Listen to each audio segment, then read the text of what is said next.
Bonjour, bonjour. D'aucuns pourraient penser que le président Donald Trump est contre l'Afrique. Parce qu'il y a beaucoup de choses, beaucoup de décrets, beaucoup de comportements qui laissent croire que le président Trump serait contre l'Afrique. Tout récemment, il a sorti un décret pour la réduction d'aide américaine aux pays africains, en Afrique. Mais pour cela, il faut qu'on comprenne déjà qu'est-ce qui s'est passé ou bien encore comment lui conçoit. Quelle est la politique du président Donald Trump par rapport à l'Afrique? Est-ce qu'il s'agit d'une politique globale ou d'une politique bilatérale avec chaque pays? Pour comprendre cela, nous allons comprendre le comportement de Donald Trump depuis son premier mandat de 2017 à 2021 et aussi 2025 à 2029. Donc, on commence. Donc, dans un premier temps, on va voir la réduction d'aide aux pays, d'aide américaine à l'Afrique. En 2025, Donald Trump a signé un décret gelant l'aide américaine, l'aide financière américaine à l'Afrique du Sud à cause du fait que l'Afrique du Sud a sorti une loi pour l'expropriation des Blancs qui sont minoritaires dans son pays, c'est-à-dire l'Afrique du Sud, et a sorti une loi gelant les terres, qui a causé Donald Trump a donc sorti. Il ne faut pas oublier une chose. Le comportement actuel de Donald Trump est motivé. Vous savez, son bras droit, Elon Musk, est d'origine sud-africaine. C'est vrai, c'est un Américain, mais un Américain d'origine sud-africaine. Donc, étant à côté de lui, il va lui demander, mais, je dis à Elon Musk, comment va ton pays d'origine? Il va lui dire que c'est seulement comme on est en train de nous chasser. Et vous voyez par exemple que Donald Trump a facilité la tâche. Donc, il a créé une facilitation de visa pour toutes les personnes qui sont de l'Afrique du Sud, c'est-à-dire pour les blancs fermiers, les boss, comme on les appelle. En fait, pour ceux qui ne connaissent pas la petite histoire des boss, vous savez, au départ, lorsque les Occidentaux voulaient quitter leur territoire pour venir en Afrique, il y avait ceux qui cherchaient ce qu'on appelle les colonies de peuplement. Il y avait les colonies d'exploitation. Il y avait plusieurs types de colonies. Et les colonies de peuplement, c'était simplement des endroits où les Occidentaux voulaient placer le surplus de leur population. Et ainsi le cas au Zimbabwe, ainsi le cas en Afrique du Sud. Et dans beaucoup d'autres pays en Afrique. L'Algérie fait bien partie de ces pays-là. Dès son premier mandat, en 2017 à 2021, Donald Trump déjà avait tenté de réduire l'aide au développement de plusieurs pays africains. Parce qu'il disait que l'argent américain doit aider d'abord les Américains. American First, vous connaissez son fameux projet.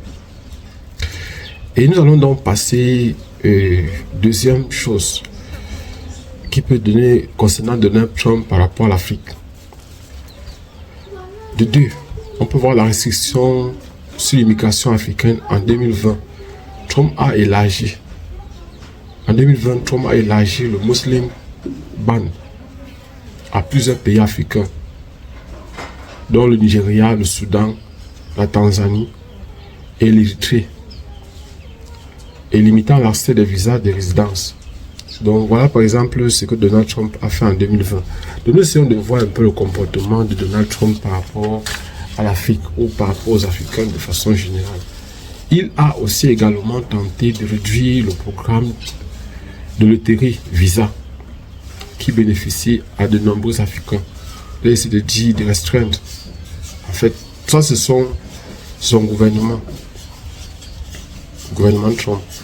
Maintenant, de troisième partie, on peut voir les politiques économiques et d'accords commerciaux. Trump a mis l'accent sur les relations bilatérales, c'est-à-dire État-État, que sur le multilatéral, c'est-à-dire Trump a privilégié relations État 1 contre État 2, États-Unis contre le Nigeria, États-Unis contre le Cameroun, Au lieu de voir de façon globale États-Unis contre l'Afrique de l'Ouest ou entre les États-Unis et non, il préfère une relation bilatérale, business to business, c'est-à-dire entre deux individus ou bien entre deux États. Donc c'est la raison pour laquelle il a fait presque supprimer l'AGOA, qui est African Growth and Opportunity Act. En 2020, il a signé un accord commercial avec le Kenya. En 2020, il a signé un accord. Vous voyez que c'est pays. 4. Donc 4. Position sur les conflits en Afrique et intervention militaire. Position par rapport aux conflits en Afrique et intervention militaire. Donald Trump a réduit les troupes en Afrique. Surtout les troupes qui étaient stationnées en Somalie pour lutter contre les terroristes, les groupes terroristes qui persistaient, qui torturaient les populations en Somalie et qui faisaient souvent des prises d'otages. Il a réduit les effectifs par rapport au groupe Al-Shabaab. Vous vous souvenez de ça? En 2018, il a signé un décret visant à sanctionner les responsables des violences en RDC. En 2018, il a signé un décret qui devait sanctionner les responsables des violences en République démocratique du Congo. De 5. Opposition aux missions de maintien de la paix. Donc, il est contre les missions de maintien de la paix en Afrique. L'admission de Trump a réduit le financement d'aide. Donc, le financement de l'aide américaine aux opérations de maintien de la paix en Afrique. Il estime donc de la paix de l'ONU en Afrique.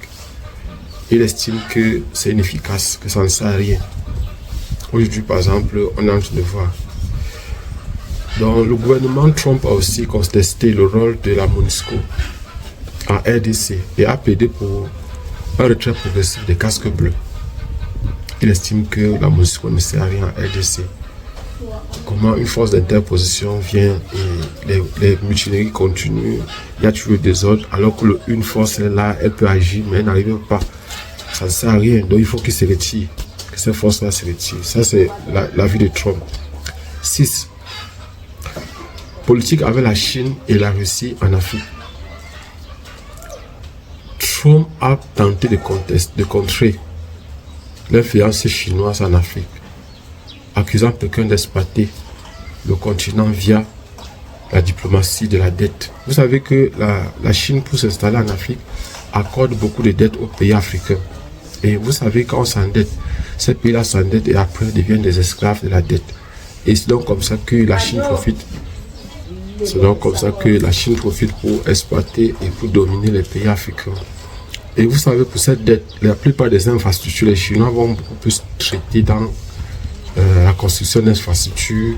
Et vous voyez une bonne partie des minerais, et ces minerais qui ne sont même pas contrôlés par les Africains. Et je veux attirer votre attention sur un fait. En fait, à ma connaissance, aucun pays africain ne contrôle les minerais qui sont exploités dans son pays. Aucun. Parce que le système est déclaratif. C'est-à-dire, on permet à l'entreprise de creuser, d'exploiter les mines, de déclarer la quantité qu'elle a extraite. Ça fait qu'il y a soit un business entre les personnes qui travaillent au ministère des Mines et ces expatriés ou bien ces Chinois-là. Le Chinois peut, s'il prend 10 kilos de, par exemple, prenons le cas, s'il prend 10 kilos de coltan, il peut déclarer 4. Et il dit à l'autre, il peut déclarer 4. Et le surveillant a 2. Et le reste des 4, c'est pour eux, ceux qui sont sur place. Vous voyez que c'est... En fait, il y a plus de 2 autres. Ils sont plus que pires que, par exemple, le M23. C'est ces exploitants chinois. Si vous faites un peu... Essayez de vous renseigner sur la façon dont les pays africains contrôlent l'exploitation de l'or, du coltan, du diamant, bref, des minéraux qu'il y a dans leur territoire. Et l'idéal serait de transformer, c'est-à-dire de faire un peu comme Paul Kagame a fait au Rwanda.